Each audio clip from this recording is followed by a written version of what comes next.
Looks like we've reached the end. This is the place. There should not be any other hidden spaces in the vicinity. The path sure had some twists and turns, but it turns out that this place isn't actually that big.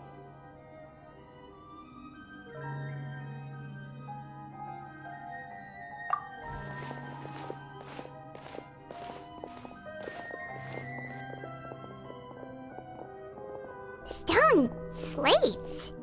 It seems like they were put here as an offering. Could we take them down and have a look? Perhaps we should just leave them be for now.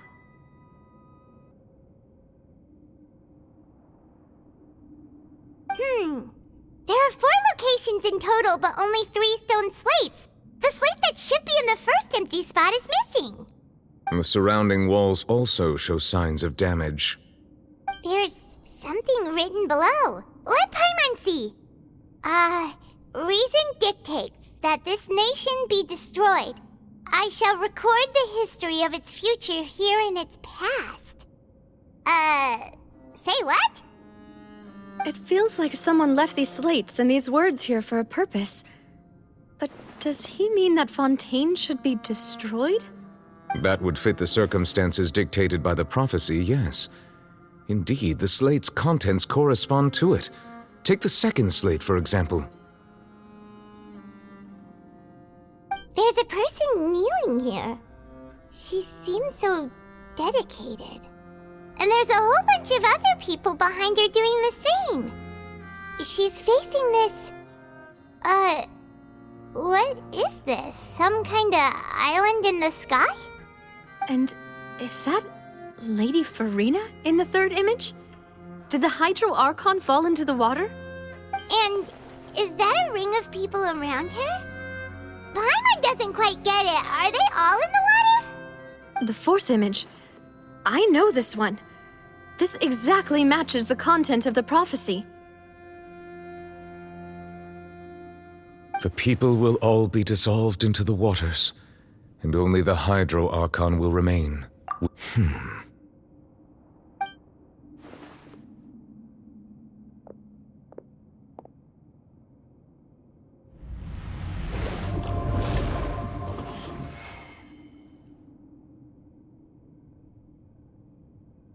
More information should be hidden in these slates, but I fear I cannot easily uncover it, most likely due to us missing the first slate.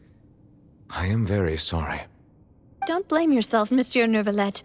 Deciphering ancient stone slates isn't one of your duties.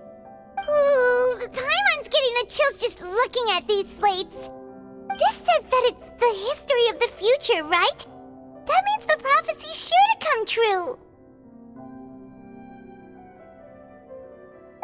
I really hope it doesn't mean that. Still, Paimon feels like these images are kind of weird when you look at them together.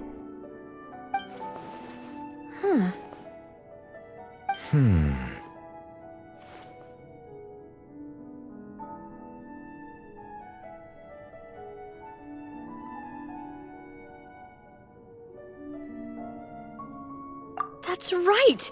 If the images are in chronological order, shouldn't the fourth, the waters drowning Fontaine, come before the third, where the Hydro Archon herself falls into the water?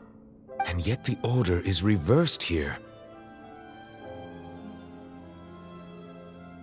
If we go by timing, Lady Farina only emerges in the third image.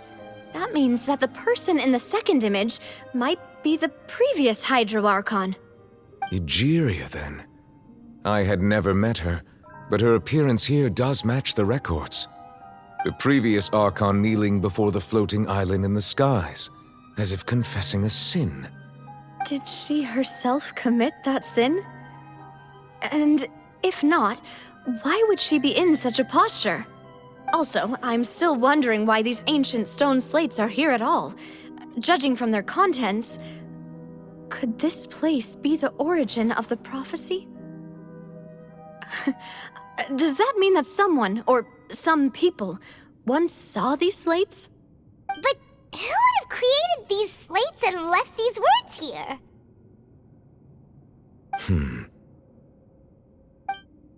It seems that any further clues will have to come from Farina. In that case, there's no time to lose. There's nothing else to be gained here, so let's head back first. Yeah, we better get somewhere safe for now.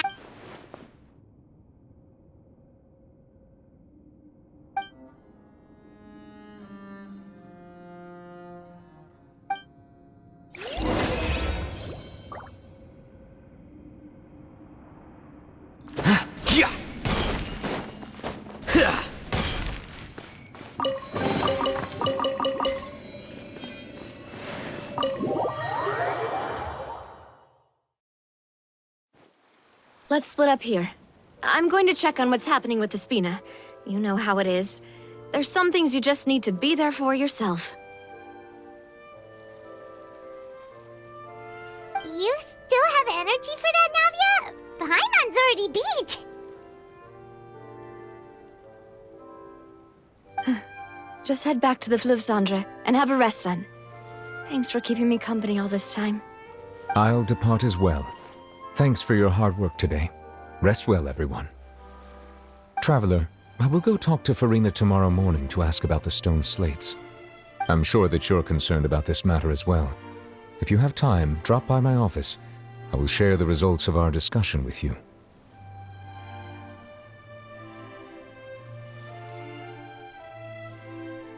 Are you really gonna talk to her about this directly? Will that be a problem? Paimon's getting a little scared now that it's come to this. She has long been harboring secrets and will not give them up easily, which makes it all the more my duty to ensure that she understands the present situation. Alright, we'll leave it in your hands then. You're probably the best person to talk to her anyway. I will be carefully considering my words tonight. Traveler, Paimon, our safe house at the Fluvsandre is always open to you as ever, so please don't think you're an imposition. All right, I'll be on my way then.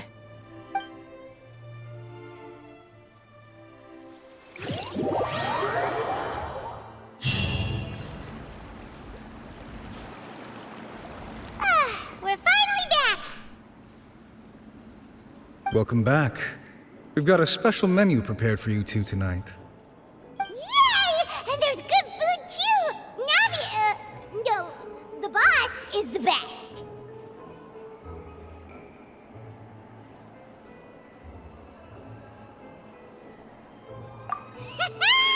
Ooh, desserts! Nice, these are all Paimon's! Paimon's already starting to forget what happened today. Oh, that voice. Is that who I think it is? Huh? It's you two. What are you doing in Fontaine?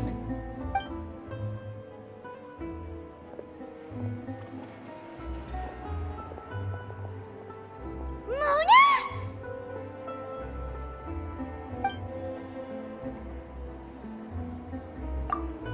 Seriously, nobody just uses a scry glass whenever they've got time to just see who they'll meet on the road.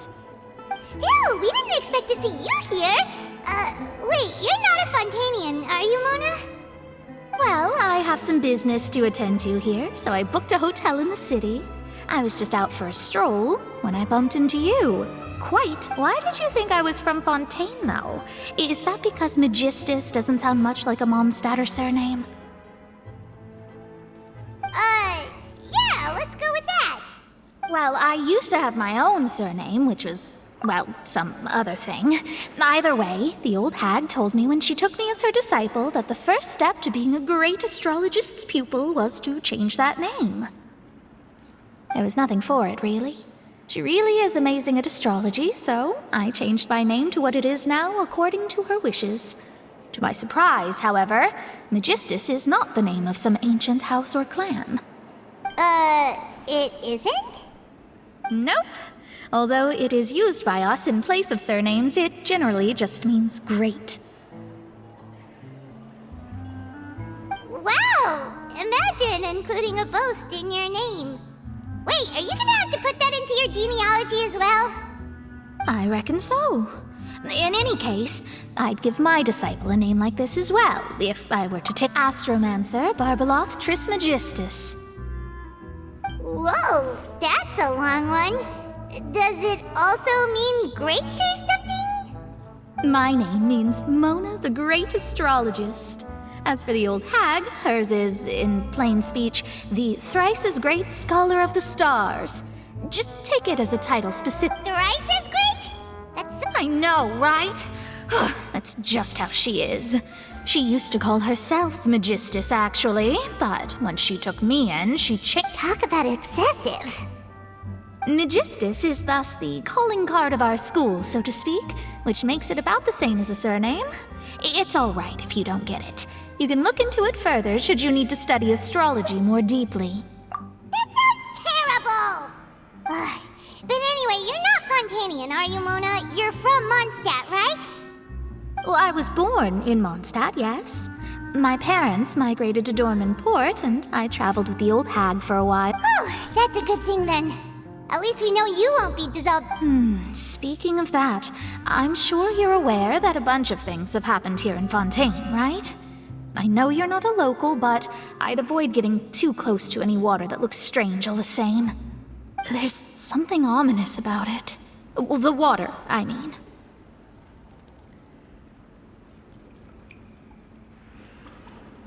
That was the main reason, yes. Just a while back, the Steambird invited me to take part in a panel and speak about the circulation of the prophecy as an astrologist. The invitation was sent quite early on. I don't think anyone expected Fontaine to be in this much trouble.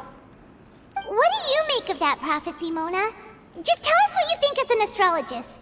Your word would go a long way to make things more certain and less scary. What I can tell you is that I'm an astrologist, and that this prophecy concerns the fate of Fontaine, even that of all Tevat. Ascertaining this is akin to reading the fortune of the whole world. I'm afraid that this is not something that just anyone can do. If I could do it, you would no longer call me an astrologist, but a visionary. But on the flip side, the prophecy is so huge and powerful that it must surely come from a powerful visionary. Its contents involve the fate of the world. Disregarding it would be a mistake. A visionary? Sounds really powerful and all, but does such a person really exist? Of course. The old hag could do it, and I'd bet there are others amongst those Hexenzirkel. Huh? Are you sure? All right, I'll help you. It isn't often that I see you with such a serious look on your face. I'll tell you once I hear back from her. Thanks, Mona. You're amazing as always. Oh, well, this is something only I can do after all. So yes, your praises are quite welcome. That's the greatest of astrologists for you! Of all the people we know, you know the star's the best! Indeed. That's the spirit. Oh, sorry. I came to see what all the commotion was about. If there's anything you need, do not hesitate to inform the Spina di Rosula. Oh, whoops. Guess we were getting a little too carried away there. Well, I'll go tend to my own business now. If I receive any news, I'll be sure to come find you two again. And there she goes, quick as rushing water. And here we are with the Spina guy giving us suspicious looks. Right, but we were able to recruit Mona's help, didn't we? Our Fontanian friends will thank us someday.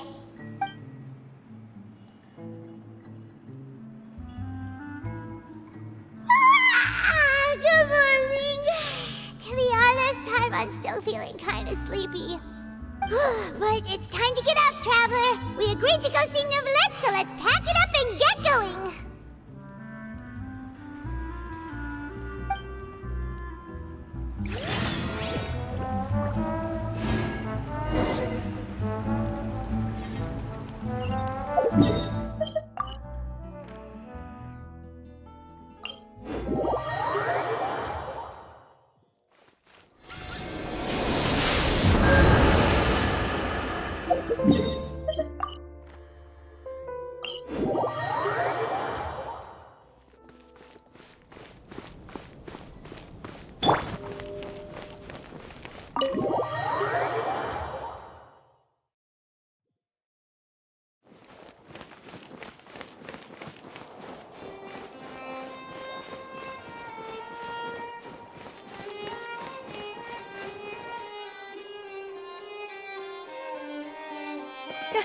You're here!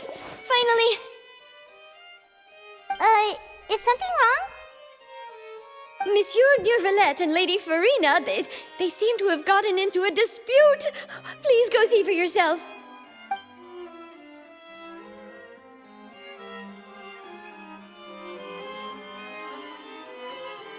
Like I said, I've already explained everything. And yet the problem has not been properly solved. There is little space for excuses between us. It is not my intention to offend you, but please, tell me where you stand. You are the Hydro Archon Focalor, are you not? Look at this. This is a list of the victims from the recent Poisson incident.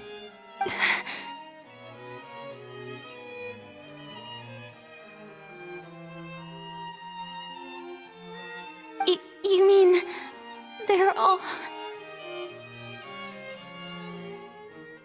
We did not arrive in time to avert this disaster, and I will not have it happen again. I will say this once more. You must tell me everything you know. Yesterday, I found 3 stone slates in some ancient ruins near Poisson. Do you know anything about those? Seriously?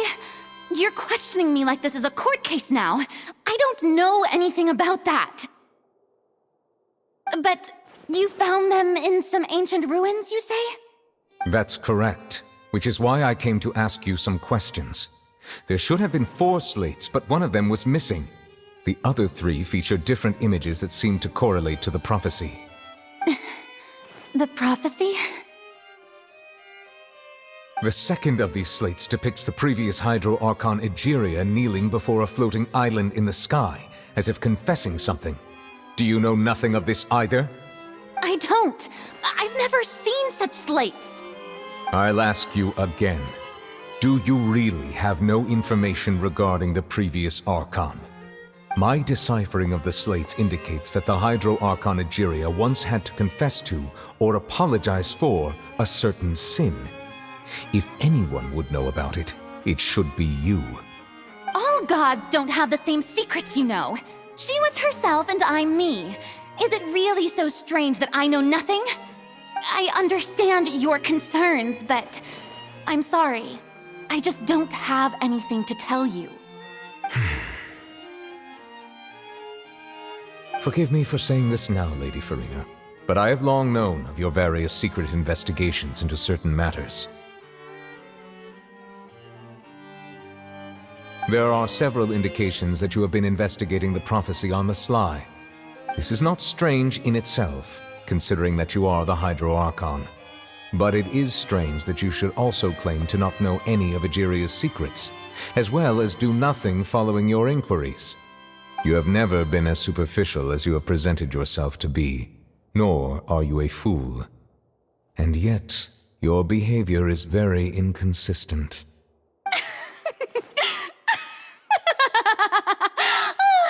So you've been watching me all this time, have you? I didn't think you were that type. You... Well, since you know about my secret investigations, then you should know I'm actually working to take care of it. There's no point questioning or suspecting me. You're the Eudix, but you're still my subordinate. You should be following my lead. Just trust in me, you're Archon, and do as I say. Never mind whether you can truly convince yourself to or not. It'll all turn out fine. That's all I have to say. We do not discuss this matter again. Oh, the opera's about to start. Toodles!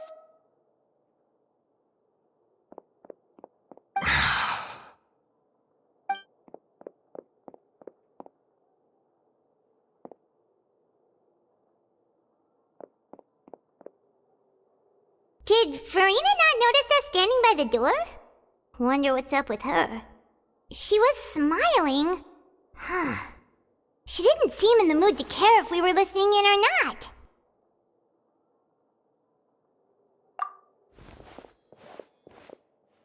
I assume you've been outside for a while now?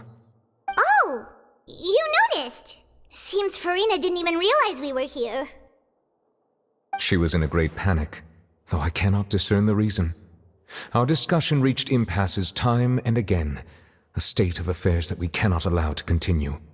Still, I do not understand. Dialogue is the basis for understanding, so why did she keep refusing?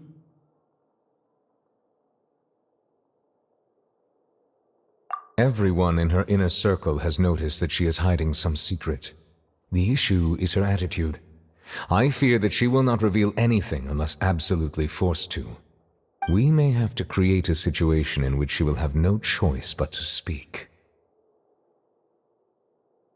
Oh? Like what? Normally, people will only reveal the truth when standing trial. Perhaps we must have the Hydro Archon experience just such a scenario. But Farina's seen so many trials, and she's really good at dodging questions. How do we make sure that she won't just slip away at the first chance she gets? We will need to consider this thoroughly, join forces with various parties, and then do what we can. If at all possible, I would prefer to recuse myself from this affair, but we must prevent the prophecy from coming to pass. This may be cruel to her, but all Fontaine is in crisis. The information a god possesses is too precious, and so we must take a chance on this.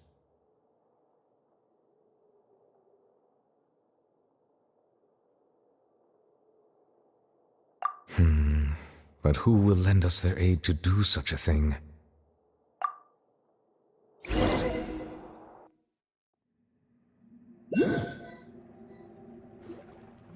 Well, that's everyone, huh? Speaking of which, it was pretty smart of you to think of hiding here. Poisson was just involved in a disaster, so it's presently devoid of people. That naturally makes it the best choice. And here you are drinking tea like it's the most natural thing in the world, huh? That's what family should do. Sit and enjoy a leisurely time together. It's nice to enjoy tea here, you know? Care for a cup?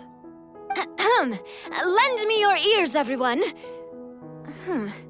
Or perhaps one of you might like to start us off. How about you, friend? Me?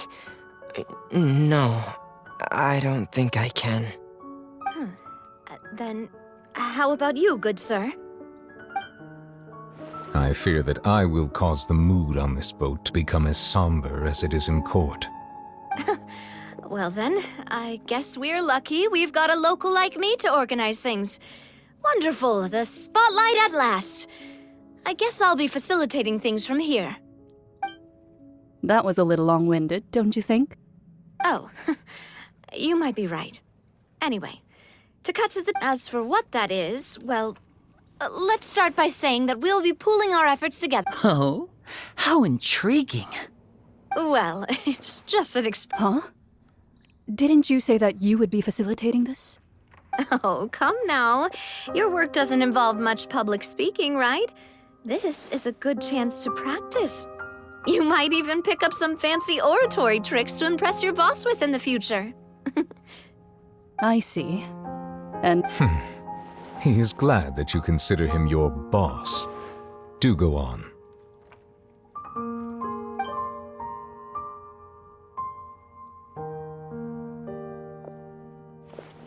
in that case, do any of you have experience hunting? Not that I recall. Fremine and I once used a wooden stick in a basket to catch wild rabbits when we were younger.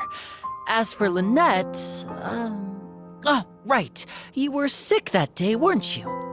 I've also gone diving to catch some fish before. Does that count? I'm afraid not. You may or may not have heard, but Fontaine once played host to a group known as the Marechaussee Hunters. Though that was their name, they did not hunt animals, but rather various monsters left behind by the ancient dynasty of King Remus. Today, Fontaine's monster population has already thinned greatly, so the hunters have blended back into society, taking up arms in other lines of work. They even left a unique methodology of hunting in their wake. A trap comprises of the following components: bait, a trigger, and a containment device. Sometimes a lethal implement will also be necessary to deal with the prey. So, if we were to build a trap together, right now, what would you choose to build it with? For me, I would prefer something basket-shaped. Pigeons and rabbits will see the bait and naturally enter the snare. Our line of work requires a deft hand, and we're some of the best in the industry, so you can count on our techniques. You used some of those techniques while moving the people of Poisson, didn't you? My subordinates mentioned that you even performed some magic for the bawling children. Yes, and I even managed to gather some intelligence in the meantime. I'm quite the multitasker if I do say so myself.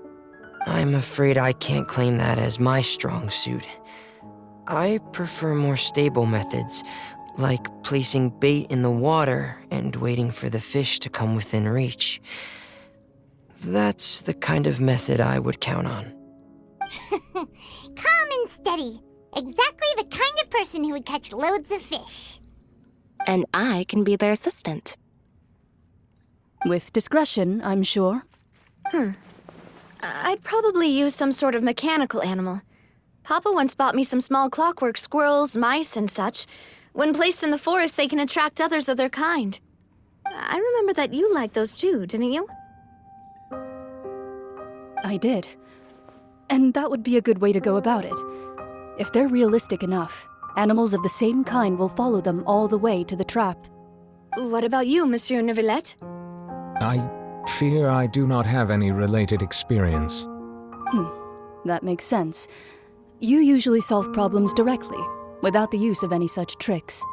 But I do have one more question for you, Monsieur. If we were to create a trap now, how would you design it? I would like for it to be effective, but bring no harm to the prey. A more gentle trap would be ideal. Kind as always. However, our intention doesn't necessarily change the containment device and the type of implement we need. If we wanted to kill the prey in one strike, we would need a powerful implement. However, that also goes for prey that must be captured and safely contained. Wait, why's that? Only a hunter who's a true expert at subduing their prey can snare it without harming it. The line that divides life and death is often exceedingly thin. So are we going hunting together? We hadn't thought of seeing ourselves as hunters. It kinda works, but maybe it's still not the best metaphor. If our means of capturing and dealing with our prey is to put them on trial, then the hunting metaphor is actually quite accurate. But we shall require much more courage than any hunter to judge a god, a being whose seat is an exalted throne.